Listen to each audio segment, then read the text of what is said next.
तो मेनली जो है 7 रीज़न मैंने बताए हैं इसके अंदर कि भाई कौन कौन सी चीज़ें आपको क्या क्या बैलेंस डाइट के बेनिफिट होते हैं। सबसे पहला जो इम्पोर्टेंट बेनिफिट है वो है डिजीज़ प्रिवेंशन का। डिजीज़ किस तरह से प्रिवेंट होती है? देखो, एक गुड डाइट जो होती है आपके एनर्जी लेवल को बूस्ट करती है, आपकी बॉडी फंक्शन को अच्छा बनाती है, यानी कि आपका हार्मोन लेवल जो होता है आपके न्यूरोमस्कुलर कंडीशन के लिए रिस्पॉन्सिबल होता है, जो कि आपका हार्मोन्स लेवल कहाँ से अच्छा होता है? एक अच्छी डाइट से आपका हार्मोन लेवल, प्रॉपर न्यूट्रिशन लेने की वजह से आपका हार्मोन लेवल बॉडी के अंदर अच्छा रहता है। दूसरा, प्रॉपर न्यूट्रिशन क्या काम करता है? आपका वेट को कंट्रोल करता है, आपके ब्लड प्रेशर को कंट्रोल करता है। अगर आप गुड फैट खाते हैं अपनी डाइट के अंदर, बैड फैट को अवॉइड करते हैं, यानी कि आप जो बाहर की जो खाने होते हैं उनको अवॉइड करते हैं, और आप जो है अच्छे ऑयल को अगर आप डाइट के अंदर इन्वॉल्व करते हैं, तो उसका क्या बेनिफिट होता है कि आपका कोलेस्ट्रॉल लेवल बॉडी का कम रहता है। ठीक है। Second point is that meeting nutrition needs, यानी कि आपकी बॉडी की जितने भी रिक्वायरमेंट होती है, जितने भी न्यूट्रिशन आपकी बॉडी को चाहिए होते हैं, वो आपको सारे के सारे बैलेंस डाइट से मिल जाते हैं, क्योंकि उसके अंदर सारे के सारे न्यूट्रिशन इन्वॉल्व होते हैं, वो भी राइट अमाउंट के अंदर, जिससे आपका क्या होगा? इम्यून सिस्टम अच्छा हो जाएगा। इम्यून सिस्टम अच्छा होने का मतलब है, इम्यून सिस्टम अच्छा होने का मतलब है कि आप जो फाइट करते हैं डिजीज़ के से, इम्यून सिस्टम से मतलब होता है कि आपका जो बॉडी का जो डिजीज़ के अगेंस्ट फाइट करने का कैपेबिलिटी है वो किस तरह का है। ठीक है। अगर अच्छा इम्यून सिस्टम होगा तो आपकी इम्यूनिटी अच्छी है। वेट कंट्रोल, वेट कंट्रोल कैसे करता है? देखिए, आप क्या करते हैं, एक्सेस डाइट, उसके अंदर कोई भी एक्सेस अमाउंट नहीं होता है। बैलेंस डाइट का मतलब ही होता है कि राइट प्रोपोर्शन, राइट अमाउंट में होता है। तो आप उस राइट अमाउंट में, आपका अगर बॉडी के अंदर फैट होगा, राइट अमाउंट में कार्बोहाइड्रेट होगा, तो क्या करेगा वो? आपका वेट रिड्यूस करने में भी हेल्प करता है और वेट को गेन करने में भी हेल्प करता है। वेट को गेन करने के लिए जो मैंने आपको बताया था कि भाई आप क्या करेंगे, अपने नीड्स के अकॉर्डिंग क्या करेंगे, थोड़ा सा कैलोरी लेवल को हाई कर लेंगे, वो भी एक न्यूट्रिशन के वे में। ये नहीं कि आप खाली फैट ही बढ़ा रहे हैं, तो उससे क्या होगा? आपकी मसल गेन नहीं होने वाली है। तो आप क्या करेंगे, डाइट के अंदर राइट अमाउंट में प्रोटीन, राइट अमाउंट में मिनरल्स, राइट अमाउंट में विटामिन और राइट अमाउंट में आप कर्ब्स को थोड़ा सा बढ़ा लेंगे। ठीक है, जिससे धीरे धीरे आपका वेट गेन हो जाता है। इम्यून सिस्टम आपका हेल्दी रहता है। ठीक है। इम्यून सिस्टम कैसे हेल्दी रहता है? देखिए, आप जब विटामिन ई लेते हैं तो वो क्या करता है? It help in formation of the antibodies. Antibodies का क्या काम होता है आपकी बॉडी के अंदर? यानी कि अगर आपको कोई भी वायरस हो जाता है तो एंटीबॉडीज़ क्या करती है? देखिए, ये मान लीजिए ये एक वायरस है, ठीक है, ये इसके स्पाइक्स हैं। तो ये स्पाइक्स जो होते हैं आपके ब्लड सेल, आपके टिश्यूज़ के अंदर, आपके बॉडी के अंदर जो सेल्स होते हैं उनसे जाके ये चिपक जाते हैं और वहाँ से क्या करते हैं? डिजीज़ को बढ़ाते रहते हैं। और एंटीबॉडीज़ का क्या काम होता है? एंटीबॉडीज़ क्या करती हैं? इन वायरस सेल्स को जो होते हैं चारों तरफ से घेर लेती हैं, यानी कि इनको डेवलप और ग्रो करने का मौका नहीं देती हैं। ठीक है, ये काम होता है आपकी बॉडी के अंदर एंटीबॉडीज़ का। तो विटामिन ई से आपके एंटीबॉडी फॉर्मेशन होती है।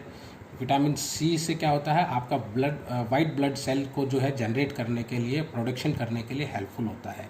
ठीक है। वाइट ब्लड सेल आपका किसी भी तरह का कोई इन्फेक्शन हो जाता है या चोट लग जाती है तो उससे फाइट करने में आपकी बॉडी को मदद करता है, यानी कि आपकी बॉडी की इनडायरेक्टली अगर बोले तो हीलिंग कैपेसिटी बढ़ा देता है।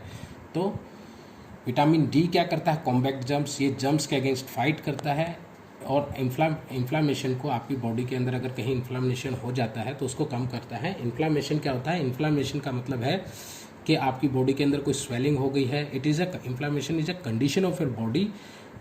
If your body get red in colour, if कोई मसल सोर हो जाती है, कोई मसल जो होती है स्वेल हो जाती है, कहीं सूजन हो जाती है, तो विटामिन डी क्या करता है? इसको कम करने के लिए हेल्पफुल होता है। सो ये चीज़ें क्या करती हैं? आपके इम्यून सिस्टम को अच्छा बनाती है मिल करके, यानी कि आपका फाइट बैक करने का जो बॉडी का लेवल है उसको ग्रो कर देती है। प्रॉपर स्लीप, देखो, डाइट और प्रॉपर स्लीप, डाइट और स्लीप जो होती है वो एक दूसरे के ऊपर डिपेंड होती है, यानी कि क्योंकि देखिए, आप डाइट अगर अच्छी डाइट नहीं ले रहे हैं तो क्या होता है? स्ट्रेस आपकी बॉडी जनरेट करती है, मेमोरी लॉस करती है, ब्लड प्रेशर आपका बिगड़ने लगता है, आपका इम्यून सिस्टम यानी कि बीमारियों से लड़ने की ताकत कम हो जाती है, आप मेंटेन वेट नहीं कर पाते, या तो आप गलत डाइट लेने से क्या होता है? या तो वेट बढ़ता है या फिर वेट बुरी तरीके से घट जाता है। और अच्छी नींद लेने से भी ये चीज़ें कम नहीं होती हैं। तो अगर आप अच्छी डाइट ले रहे हो तो आपको अच्छी नींद आती है, क्योंकि ये सब चीज़ें आपके अंदर जनरेट नहीं होती है। और अच्छी नींद लेने से भी यही आपको सारे बेनिफिट होते हैं। तो डाइट और जो स्लीप है वो एक दूसरे से संबंधित है, रिलेटेड, एक दूसरे को रिलेट करती है। अच्छी नींद लेने से क्या होगा, स्ट्रेस कम होगा, मेमोरी आपकी अच्छी बढ़ेगी, ब्लड प्रेशर जो होता है वो कंट्रोल में रहता है, आपका इम्यून सिस्टम अच्छा रहता है, आपका वेट मेंटेन रहता है, and your body get away from the diseases. Mental health से मतलब है कि आपका मेंटल हेल्थ किस तरह से अच्छा रह सकता है, यानी कि आपका स्वस्थ दिमाग किस तरह से हो रहता है। देखिए, अच्छी डाइट लेने से क्या होता है, ये चीज़ें जो जैसे कि इम्यून सिस्टम को अच्छा कर रही है ना, ये सारी चीज़ें, ठीक है। और अच्छी डाइट आपका जो हार्मोनल बॉडी के अंदर हार्मोनल एक्टिविटीज़ होती हैं, इसी तरह से प्रोटीन आपका जो है बॉडी के अंदर हार्मोनल एक्टिविटीज़ को मेंटेन करने में हेल्प करता है। तो इन सब चीज़ों से क्या होगा, अगर ये सब चीज़ें आपका प्रॉपर फंक्शन कर रही हैं, आपका हार्मोन लेवल अच्छा है, आपकी ग्रोथ अच्छे से हो रही है, बोन्स डेवलप हो रही है, आपको अच्छी स्लीप आ रही है, तो इससे क्या होगा, आपकी मेंटल हेल्थ अच्छी हो जाएगी। And all these factors are working in proper condition, it improves your quality of life। Quality of life क्या आती है, यानी कि आपकी लाइफ की क्वालिटी कितनी अच्छी है, ये किन चीज़ों के ऊपर डिपेंड करती है। If you are having less stress, less disease and good mental condition, अगर आपकी दिमाग की स्थिति अच्छी है तो आपकी लाइफ क्वालिटी ऑफ लाइफ, आपकी लाइफ क्या है, एक क्वालिटी लाइफ हम उसको बोल सकते हैं।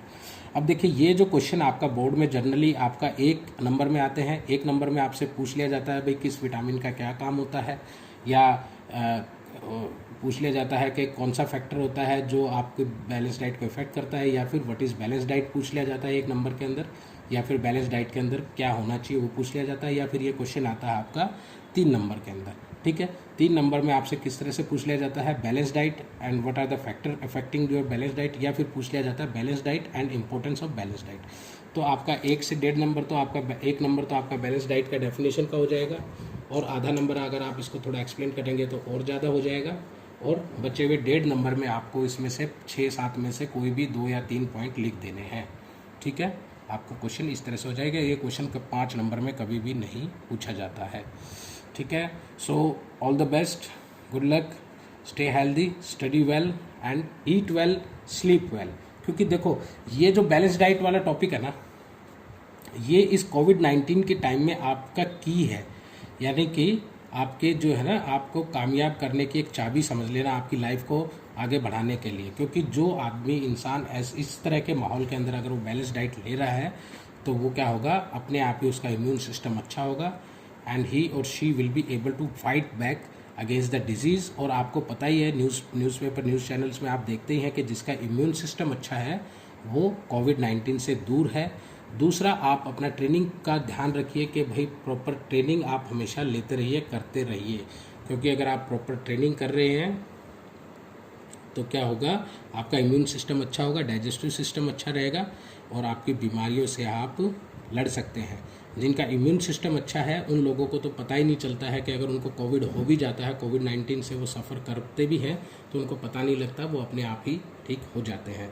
So this is the time where you should be prepared and especially maintain your diet and especially focus on some training as well. Thank you.